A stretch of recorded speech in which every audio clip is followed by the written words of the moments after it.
bill that was pulled late last week.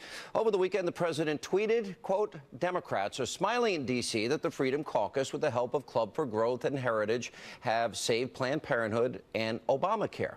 Okay, joining us with reaction, former Trump campaign manager Corey Lewandowski and Fox News correspondent at large, Geraldo Rivera. Geraldo, first of all, I think this is going to get done. That's my strong belief here. The second thing is, I just have a different take than the White House at this point. And that is, and there's plenty of blame to go around. Nobody, not one person, Geraldo, saw that bill that was being scored in the CBO until they released it. There was no consensus bill that everybody supported. You have different factions in the Republican and Democratic Party. You got moderates, you got the Tuesday group, the Sunday group, the Wednesday group, the study group, the Freedom Caucus. These groups didn't see it beforehand. And then right after it's released, they started fighting each other on TV. This should have been built behind the scenes. They had 8 long years to do it, Geraldo. I blame the leadership on a bad rollout here. Sean. Okay, I agree with that last point. They had 8 years. Damn it, they should have gotten this done. You're right. But you are the most prominent conservative commentator in our country, Sean. Oh boy, come on. And you have to cop to the fact that this so-called Freedom Caucus, they have a 3-word slogan: just say no. They were not going to go along with this president no matter what this bill contained. They stabbed him in the back. You had a chance here where the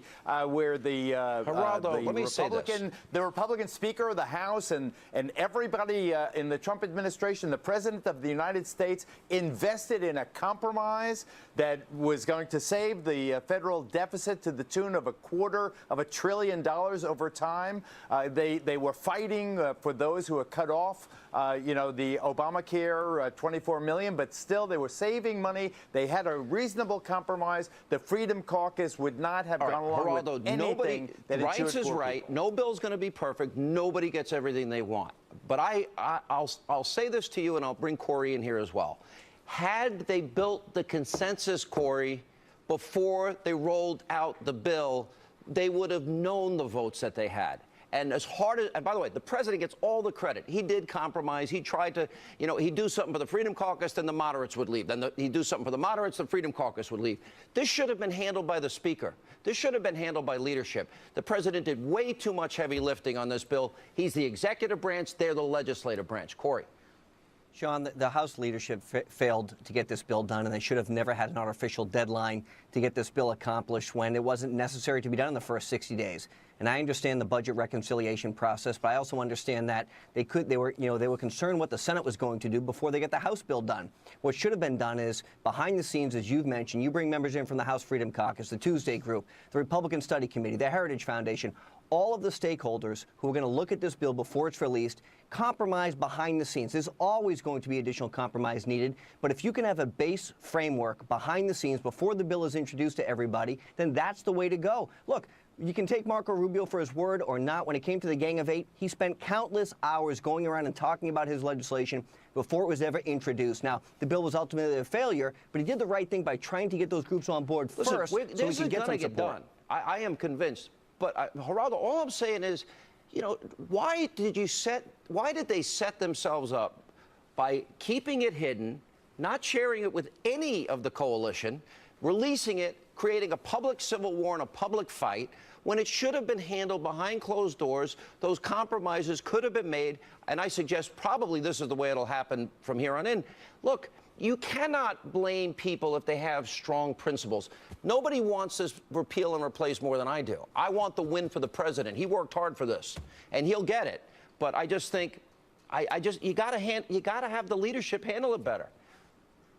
I absolutely disagree, Sean. I think that the Freedom Caucus would not have gone along with any compromise whatsoever that involved giving something for free to poor people. They are the just say no ridiculous. Caucus. When you see a Freedom Caucus member, like what? What has the Freedom Caucus done but said no? They voted 50 times to repeal or more. It's meaningless if you don't pass it. And then 8 years later, where are they now? Just now they have to say no to a Republican president. I am convinced do you think John this Boehner could be. quit? These Sean Hannity saying this. Corey is right. Bring in all of these conservative think tanks. Bring in the Senate, because you have to deal with cloture and the Byrd rule. rule and reconciliation, bring in all of the different factions with the moderates and the Tuesday group, the study group, the caucus. Everybody needs to get locked in a room and don't let them out till they fix it. They owe it to the American people to fulfill that promise, and frankly, they owe it to the president to do their job. All right, coming up, Sheriff David Clark, Larry Elder, they're up next to weigh in on the Trump campaign being surveilled, and also later tonight. The American people are not happy with these results. They know that when cities and states refuse to help enforce immigration laws, our nation is less safe. Finally, the Attorney General, Jeff Sessions, calling out cities to enforce the immigration law, in other words, sanctuary cities, and